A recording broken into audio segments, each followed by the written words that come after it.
אלכוהול הוא סם הנפוץ ביותר, הוא הרסני ביותר מבחינה חברתית, והוא הקטלני בעולם במכלול מדדים. והפרדוקס הוא שהוא חוקי. היום בסרטון אנחנו נדבר איך האלכוהול משפיע על חיי המין, איך הוא משפיע על ליבידו, מהם דרגות אלכוהוליזם, ובאיזה דרגת אלכוהוליזם נמצאים אתם. וגם כן אני אספר לכם היום מה משותף בין קופים שיכורים לבין גברים שיכורים. אלכוהול הוא גורם לכ3 מיליון מקרי מוות בשנה. זה 5% מכלל מקרי מוות בעולם. אלכוהול הוא גורם לתמותה יותר מכל הסמים בלתי חוקיים גם יחד. מבין כל החומרים פסיכואקטיביים, אלכוהול הוא גורם לתמותה מספר 1 בעולם. הפרויקט שלי כבר זכה לתמיכתכם של עשרות עוקבים, ואני מודה לכל אחד ואחד על תמיכתכם הכספית, וזה מאפשר לי להמשיך וליצור תוכן איכותי ומועיל לחברה. אם אתם רוצים לתמוך בי ובפרויקט שלי, כל הכישורים נמצאים בתגובה הראשונה לסרטון. ההתנסות שלי באלכוהול בפעם הראשונה הייתה בגיל 12 בערך, ובפעם הראשונה אני כבר ניסיתי אלכוהול חריף, שזה וודקה וקוניאק.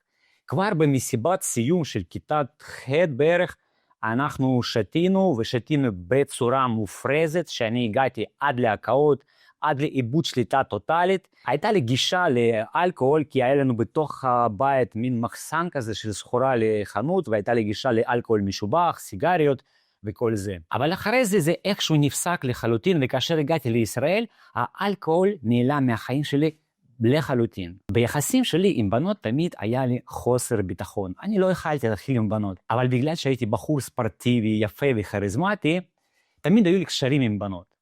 אני ראיתי שאיזושהי בחורה מחייכת לי ושהיא מאוהבת בי, ואני פשוט השבתי לה בחיוב. ואז בעצם קרה שהבנות התחילו איתי ואני לא איתם. וכאשר התבגרתי והתחלתי לבוא למועדונים, אני שמתי לב שהצורת ההתחלה שלי עם בנות היא נשמרה בדיוק אותה צורה כמו שהייתה לי בילדות. אני הגעתי למועדון, אני רקדתי, הייתי נראה טוב, ורק כאשר ראיתי מישהי שמחייכת אליי, נותנת לי מין סימנים שהיא מעוניינת, רק אז הייתי ניגש אליה, ואז כבר היה ברור שהכל מתחיל. אבל לבוא ככה, מיוזמתי, למישהי שלא הסתכלה עליי בכלל, סתם אני הסתכלתי על בחורה יפה, ואז לבוא מיוזמתי, ולהכיר את עצמי, להציג את עצמי, להרשים אותה, ולהתחיל איתה, את זה לא היה לי. גם כן היה לי מין אגו גבוה כזה של בחור יפה ומוצלח, ולגשת לבחורה, ואז לשמוע סירוב, לא מתאים לי, זה היה מרתיע אותי. ובגלל זה אני אף פעם לא ניגשתי לבנות, תמיד התחילו איתי. ואז כשהתחלתי לשתות אלכוהול, אני שמתי לב שלאחר כוסית או 2, הכל התהפך. אני צברתי ביטחון, ויכלתי לגשת לבחורה, ולדבר איתה, ולהיות ורבלי, ולהרשים אותה, והכל זרם חלק. ואני אמרתי לעצמי, וואו, אלכוהול זה דבר מצוין, הוא עוזר לי. מי המציא את הדבר הזה? הוא גאון. אבל יחד עם זה, אני שמתי לב שהתחלתי לשתות עוד יותר ועוד יותר. ואז הגעתי למצבים שאני הייתי שותה כמויות ענקיות, ואני הייתי משתכר עד לרמה שמאבד שליטה טוטלית. ובגלל שהיה לי גוף חזק והייתי גנטית חזק, בגלל שעסקתי בספורט כל החיים, הגוף שלי יכל להכיל כמויות ענקיות של אלכוהול. והגעתי למצב שאני יכלתי לשתות 1.750 מיליליטר של וודקה. אני ישבתי עם חבר שלי בבית, שנינו מתאגרפים, שנינו ספורטאים כאלה, אנחנו היינו יוצאים ביחד המון, מתיישבים וגומרים 2 בקבוקים כאלה ענקיים של פרפקט, 1.750 מיליליטר של וודקה. ולא היינו מתפרקים ונשפכים בתוך הבית. לאחרי שתייה הזאת היינו יוצאים מהבית והולכים למועדונים. אז זה היה תקופה מטורפת. אבל מהר מאוד בשתייה מופרזת כזאת, אני התחלתי להגיע למצבים של איבוד שליטה טוטלית, של איבוד זיכרון טוטלי, שאני הייתי מתעורר ואני לא זוכר איך עברו כמה ימים האחרונים. בתוך המצבים האלה הייתי נכנס לבעיות, לסכסוכים, לבעיות עם משטרה, למכות עם אנשים. ואז כאשר הייתי מתעורר, הייתי אומר לעצמי, זהו, זה היה פעם האחרונה שאני משתכר ככה. וכל פעם שהיינו מתחילים לשתות שוב, אני הייתי אומר לעצמי, כוסית או 2, מקסימום 100-200 גרם, ואני לא שותה יותר. אבל בעצם כשהייתי נוגע בכוסית, זה נגמר בשתייה מופרזת של כמה ימים. נגיד 95% מכלל מקרים שהייתי יושב לשתות אלכוהול, היה מסתיים בכך שהייתי שותה כוסית, וזה היה נמשך לשתייה מופרזת של כמה ימים. וגם ההתנהגות שלי השתנתה. כשהייתי מגיע למצבים כאלה, הייתי מתנהג כמו בהמה. וגם היחסים שלי עם הבנות השתנו. בגלל שהייתי מגיע למצבים של השתכרות כזאת, בתוך המועדונים או בכלל, איזו בחורה אני כבר יכלתי להכיר.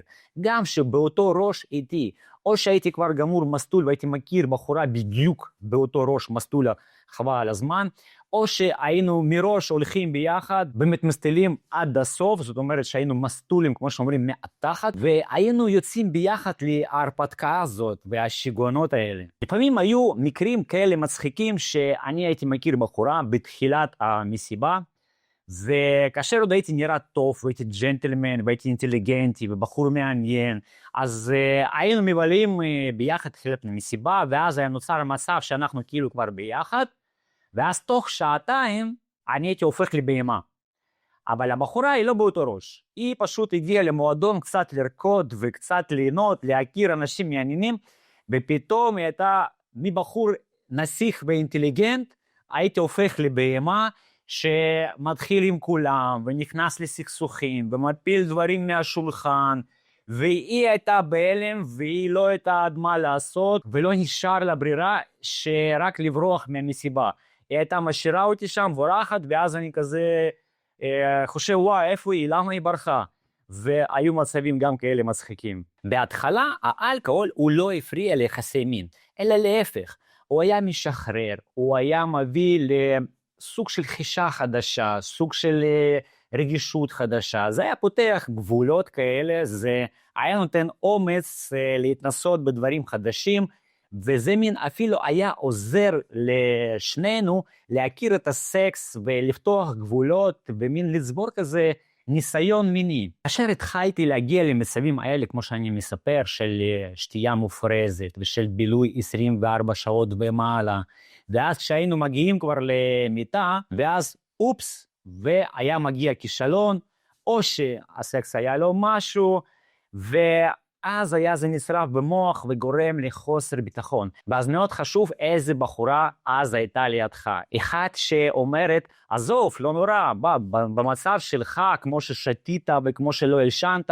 לאף אחד אין סיכוי. או שלהפך, שמי שיושבת לידך הייתה עושה פרצוף ואומרת, מה? זה לא קרה לי אף פעם, איך לא הצלחת? ואז זה נשרף למוח, זה גורם לחוסר ביטחון.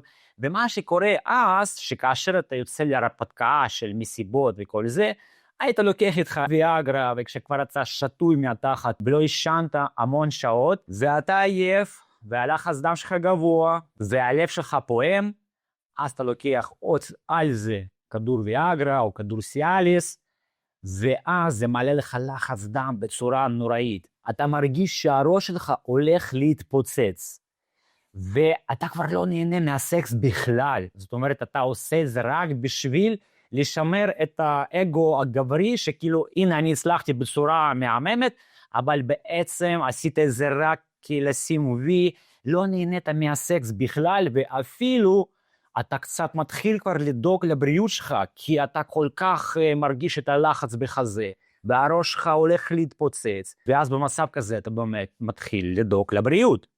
אז כבר פה אין שום סקס, אין שום הנאה, מצב בעייתי מאוד. אז כל הסיטואציה של שתיית אלכוהול בצורה מופרזת היא בעייתית מאוד. וכל מה שעכשיו תיארתי לכם על עצמי, זה התנהגות של אלכוהוליסטים. ובהמשך לסרטון אני אתאר לכם מין מחקר כזה, שמראה מה דמיון ומה משותף בין קופים שיכורים לבין גברים שיכורים. אלכוהוליזם זה לא הרגל רע או אופי חלש, זו מחלה, וזו מחלה כרונית שמתפתחת לאט לאט, ואף אחד לא מתכוון להיות אלכוהוליסט. הכל מתפתח, זה כמו אצל כולם, זה רק בחגים, קצת קצת עם חברים, לפעמים לחץ חברתי, וברפואה מחלקים את אלכוהוליזם לשלבים.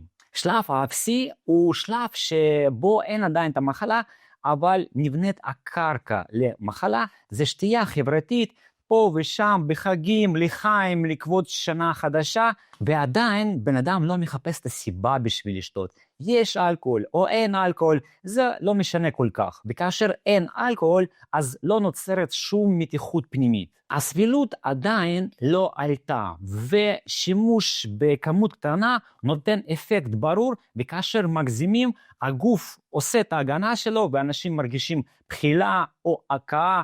יום למחרת בן אדם לא יכול לחשוב על אלכוהול, ואלכוהול לא משמש כתרופה למצב רע. אבל דווקא כאן נוצרת השרשרת הפסיכולוגית שאלכוהול שווה רוגע, אומץ, הורדת סטרס. ואם אדם מתחיל לשתות יותר ויותר, כדרך אוניברסלית לווסת את מצב הרוח, להוריד מתח, לתגמל את עצמו, לעבור יום קשה, אז השלב האפסי לאט לאט עובר בהדרגתיות לשלב הראשון. בשלב האפסי עדיין אין מחלה, אבל כבר נבנה גורם וסיכון להמשך התפתחות ההתמכרות. וכאן שאלה המרכזית היא פשוטה. אם מורידים את האלכוהול מהחיים לגמרי, האם איכות החיים היא משתנה? האם לשאלה הזאת אתם עונים, כן, לא אכפת לי, אם לא יהיה אלכוהול בכלל, אז זה לא ישנה את איכות החיים שלי. אבל אם על השאלה הזאת נוצרת התנגדות פנימית, איזשהו פחד, איזשהו שאלה, אז איך נרגעים בכלל? אז זה כבר סימן שהקרקע למחלה היא מוכנה. צופים יקרים, תכתבו לי בתגובה איך אתם עונים על שאלה הזאת. אם עכשיו להוציא את אלכוהול מהחיים שלכם לחלוטין, האם האיכות החיים שלכם תשתנה? אני דילגתי על שלב האפסי צ'יק צ'אק תוך כמה חודשים ועברתי לשלב הראשון. בשלב הראשון זה כאשר האלכוהול כל הזמן נמצא בחיים. שהאדם כבר מחפש סיבה בשביל לשתות, ואז הוא שותה בכל מצב, במצב של שמחה, במצב של עצב, הוא תמיד אלכוהול מבלה אותו בכל חג, בכל מסיבה, ואין לו שום בעיה להעביר אלכוהול גם באמצע היום. קל יותר לתקשר, להירגע, להוריד סטרס, לחגוג. האלכוהול הופך לדרך נוחה לנהל רגשות. ואז הסבילות היא עולם. ואז לא מספיק כוס אחד, צריך עוד כוס ועוד כוס, ואז גם המנגנון ההגנה של הגוף יורד, ורפלקס ההקאה הוא נעלם. זאת אומרת, המנגנון של הגוף נגד הרעלה הוא נעלם, והגוף יכול להכיל כמויות גדולות של אלכוהול ללא בחילות וללא הקאות. וכבר כאן הבן אדם בטוח שהכל עדיין בשליטה, והכל בסדר. גם הקרובים שלו מסתכלים, נו בסדר, נו הגזים פעם, זה לא נורא, קורה. אבל בעצם כאן כבר מתחילה התלות לאלכוהול. ובשלב הראשון, לדעתי, נמצאים רוב הנוער ורוב האנשים צעירים שיוצאים למועדונים. כאשר אתם רואים אנשים שיכורים שמאבדים שליטה וכל זה, זה אנשים שנמצאים בשלב הראשון.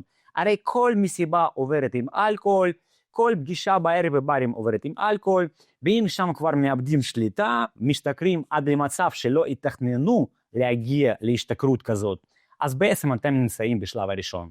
השלב הראשון אני עברתי בערך תוך שנה, ועברתי לשלב השני. בשלב השני הוא כבר שלב יותר רציני. זהו שלב שבו הבן אדם שותה באופן מופרס, הוא נכנס לבינג'ים, זאת אומרת לשתייה רצופה של כמה ימים רצוף, וכאן מתחילה כבר להיות תופעה של בן אדם שותה לא בשביל חג, לא בשביל ליהנות, אלא בשביל לא להרגיש רע. ואז לשתות כמה ימים רצוף, זה בסדר, זה נורמלי. במצבים האלה כבר יורדים יכולות תפקודיים, בן אדם מתחיל לקבל תסביכים בעבודה, עם החברה, הוא לא קם לעבודה, הוא עושה בעיות. הבעיה כבר נראית לעין ממש טוב.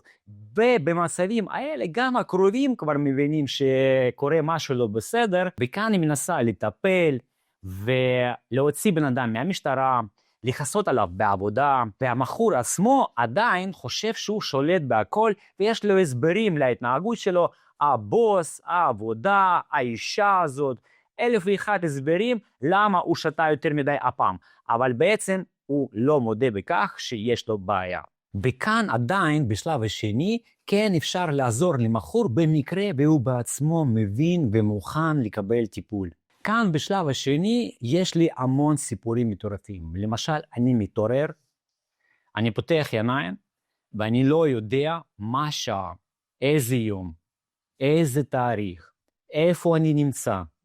אני קם, הראש מתפוצץ פשוט. אני רואה בקבוק וודקה על השולחן, אני עושה שלוק, קצת מתאזן, רק אחרי כמה דקות אני מבין שאני נמצא בבית, ואני לא זוכר כלום, מה היה אתמול, מה היה שלשום. אני יוצא מהבית ואני רואה שהרכב שלי לא נמצא, אני לא זוכר איפה הרכב שלי בכלל, ואני רק זוכר שהייתי עם איזה בחור ביחד, אני הולך אליו הביתה, אין לי טלפון עליי, וכאשר אני מגיע אליו, הוא מסביר לי מה קרה. הבנתי שאני כבר נמצא ביום השני, שהיינו במרתון של שתייה מופרזת כמה ימים רצוף, והוא מתחיל לספר לי איפה היינו ומה עשיתי, ואני בהלם. מועדון אחד רבתי מאבטחים מכות. במקום אחר שברתי ויטרינה לחנות. שברתי מזגן לשכנים שלי כאשר טיפסתי לקומה שלישית כדי להיכנס לבית דרך המרפסת, רק בשביל להראות שאני יודע להתאפס לקומה שלישית. ובכל המקומות האלה מכירים אותי, ואני צריך עכשיו ללכת ולהסדיר את הבלגן עם המאבטחים במועדון, כי כולנו מכירים שם, זה מהאימון אגרוף וכל זה, ואז ללכת ולשלם על הוויטרינה ולתקן את המזגן, ואני בהלם מכל מה שהוא מספר לי. ואז אני שואל איפה הרכב, מתחילים לחפש את הרכב, ואין לי טלפון, איפה הטלפון שלי? הוא אומר, הטלפון שלך נמצא במקום אחר, אנחנו הולכים למצוא את הטלפון. ואז אני מקבל צלצול לטלפון, אני עונה, ועונה לי מישהו מפתח תקווה, מכר של חבר, אומר, תקשיב, הרכב שלך אצלי פה בחניון, תופס את המקום כבר כמה ימים, בוא תיקח אותו. ואז אנחנו נזכרים שבאחד הערבים אנחנו נסענו לפתח תקווה, השארנו את הרכב שם, ונסענו במונית.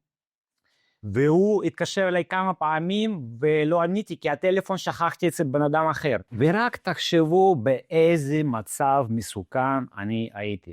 אני יכלתי לעשות תאונת דרכים, יכלתי לדרוס בן אדם, אני יכלתי להרוג מישהו בתור מתאגרף מקצועי, יכלתי להביא מכה למישהו ופשוט להרוג בן אדם. וסיפור דומה קרה לי עם חבר הכי טוב שלי. אני אספר את זה באחד הסרטונים הבאים. כמה פעמים היה לי שנכנסתי למכות עם קבוצות של אנשים. קיבלתי מקל ברזל על הראש נפתח. מגיע לבית חולים עם ראש פתוח, כולי דם, תפרים על הראש.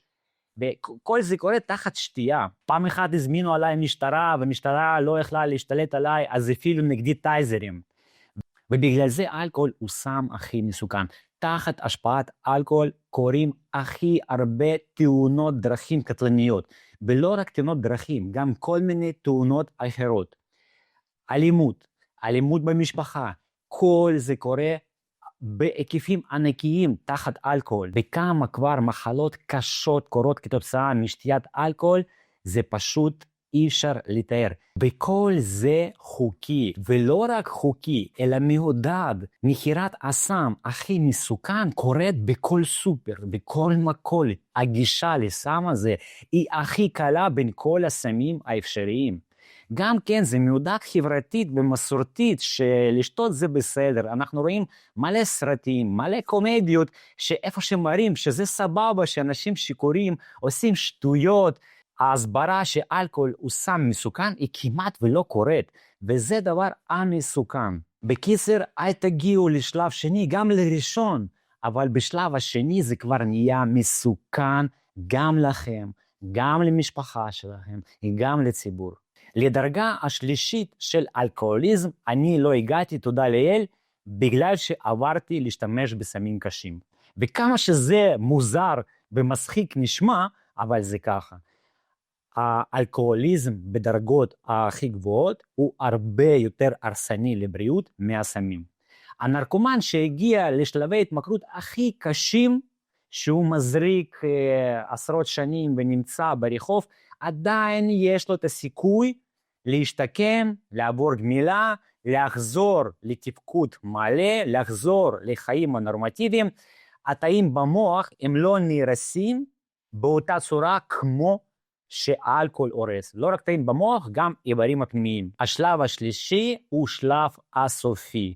זה כבר הרס אורגני, זה כבר הרס תאים במוח, זה כבר הרס של הכבד, שהוא לא ניתן לשיקום, אי אפשר לשקם בן אדם ולהחזיר אותו לתפקוד המלא חזרה כמו שהוא היה לפני שתייה של אלכוהול. הוא נהיה בעצם בן אדם מאוד מוגבל, ומה שרק אפשר לעשות זה קצת להציל לו את התפקוד היומיומי בתוך הבית. בשלב הזה, בדרגה הזו של אלכוהוליזם, מספיק כוסית קטנה של אלכוהול בשביל להיות שפוך וגמור ומסטול כל היום, כי הגוף כבר לא מסוגל להכיל כמויות של אלכוהול, הכבד הרוס, המוח הרוס, ואז כמות קטנה של אלכוהול היא לא נספגת. כבד לא מעכל אותה, היא נשארת בגוף, בגלל זה בן אדם נשאר שיכור כל היום מכוסית אחת קטנה. מערכת עצבית גבורה, הזיכרון יידרדר לחלוטין, ומתפתח תסמונת קרסקוב. ואז בן אדם מתחיל להתבלבל בהתמצאות, הרגשות שלו נהיים פרימיטיביים לחלוטין, ובטח אתם ראיתם אנשים עם פנים נפוחות כאלה, והוא מדבר לאט כזה, היכולת שלו דיבור נפגעת, המוח שלו נהרס, הוא כבר לא ניתן לשיקום בכלל. אז כמו שאמרתי מקודם, בשלב השני עדיין אפשר לעבור שיקום וגמילה, בשלב השלישי כבר אי אפשר. אפשר רק להגיע למצב של הישרדות, קצת להאריך את החיים, בזה הכל. וכאן חשוב להבין העיקר, אלכוהוליזם זה לא כוח רצון, זוהי מחלה שמתפתחת לאט לאט, וכמה שיותר מוקדם מבינים שיש בעיה, אז קל יותר לעצור את זה. זה תמיד מתחיל בשתייה חברתית, אבל איך זה יסתיים אתם לא יודעים. לכן כאן השאלה החשובה ביותר היא איננה האם אני אלכוהוליסט, אלא למה אני שותה?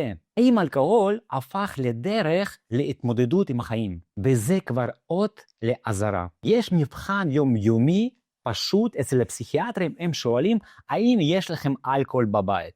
יש. האם יש בקבוקים שנשארים בתוך הבית חצי שנה ויותר? ואם יש לכם אלכוהול כזה בבית, שהוא נמצא חצי שנה ויותר, אז כנראה אין לכם בעיה עם האלכוהול. אצל אדם התלוי באלכוהול, האלכוהול לא נשאר בבית. ולא משנה מה שותים. הוא צריך פשוט לקבל את המנת האתנול שלו, וזהו. ועכשיו לגבי המיניות. אלכוהול אכן יכול להגביר חשק המיני בשלבים הראשונים של השימוש באלכוהול. מהסיבה פשוטה, הבקרה נחלשת, החרדה יורדת, הגבולות והמחסומים פסיכולוגיים חברתיים יורדים, וזה כן עוזר למיניות, אבל זה בשלבים ראשונים, וככל שמינון עולה, הכל משתנה.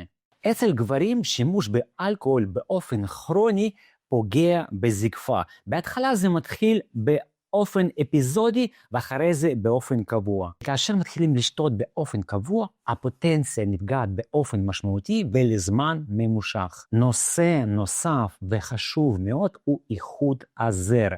כי אתנול הוא מותגן, הוא משבש תהליכי חלוקת תאים, ותאי הזרע הם אחד המערכות הפעילות ביותר מבחינת חלוקה, ולכן הם פגיעים במיוחד. בהשפעת אלכוהול תאי הזרע נהיים פגועים, ולכן מי שמשתמש באלכוהול באופן קבוע ומופרז, התאי הזרע שלו נפגעים בצורה משמעותית. ואפילו קיים מושג כזה, התעוורות בשכרות. וזה לא מיתוס, זה מושג רפואי. לגבי נשים בהיריון, אצל נשים בהיריון קיים מושג של אפס סבילות לאלכוהול, כי אתנול הוא גם נירוטוקסין, ושימוש אפילו בחצי כוס של יין, לרוב המקרים זה לא יקרה כלום, אבל אי אפשר להבטיח שאלכוהול לא יבוא בדיוק באותה תקופה כאשר המוח של העובר מתפתח והאתנול ייכנס לשם. לכן עמדה הרפואית היא חד משמעית, בזמן הריאיון האלכוהול מוחרג לחלוטין. ועכשיו בואו נעבור לקופים. המדענים כאשר הם חקרו את להקת הקופים, הם שמו לב לפנומן מאוד מעניין. הרי בלהקת הקופים יש את הקופים הזכריים שהם האלפא, ויש להם גישה לכל המזון ולכל הנקבות מתי שהם רוצים. הקופים בדרגה קצת יותר נמוכה הם מוחרגים מהנקבות ומהמזון, זאת אומרת הם בדרגה יותר נמוכה. וכאשר הלהקה עוברת בתוך הג'ונגל ומגיעה לאיזה עץ עם פירות מתוססים, זאת אומרת שבתוך הפירות יש אלכוהול, וכאשר הם משתכרים, אז ההתנהגות של הזכרים האלפא היא נשארת אותו דבר. הרי הם לא צריכים להוכיח שום דבר. הגישה שלהם נשארת אותו הגישה, וההתנהגות שלהם לא משתנה. אבל אצל הקופים שהם בדרגות יותר נמוכות, האלכוהול משחרר אותם, ואז הם נהיים יותר עצבניים, יותר תוקפניים, ואז הם גם ניגשים לנקבות באופן חוצפני, ונכנסים ליחסי מין עם הנקבות האלה, מה שללא אלכוהול הם לא היו מעזים אפילו לעשות. זה מזכיר לכם משהו, נכון? לעתים הם אפילו מתחילים לתקוף את הזכירים האלפא, החזקים, שזה גם מזכיר משהו, אפילו התנהגות שלי, שכאשר אני משתכר, אני הולך לריב עם 10 אנשים, שבזמן שאני לא שיכור, בחיים לא הייתי עושה את זה, או שקפצתי על שוטרים, בזמן שאני לא שיכור, לא הייתי מעז אפילו לקפוץ על שוטרים. זאת אומרת, האלכוהול הוא משנה התנהגות חברתית, גם אצל הקופים וגם אצל בני אדם, ופה יש לנו דבר משותף. פתחתי ערוץ הטלגרם.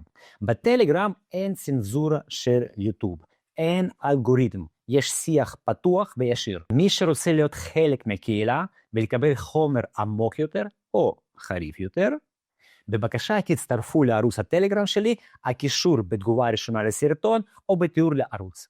התפתחות אלכוהוליזם היא רולטה רוסית. כאשר מתחילים לשתות, אינכם יודעים לאן זה יוביל אתכם. יש גורמים רבים על התפתחות התלות לאלכוהול, שזה נטייה גנטית, זה סיבות חברתיות, זה היסטוריה בתוך המשפחה של התמכרויות, זה יכולים להיות מצבים טראומטיים, שלל של סיבות יכולים לפתח תלות לאלכוהול.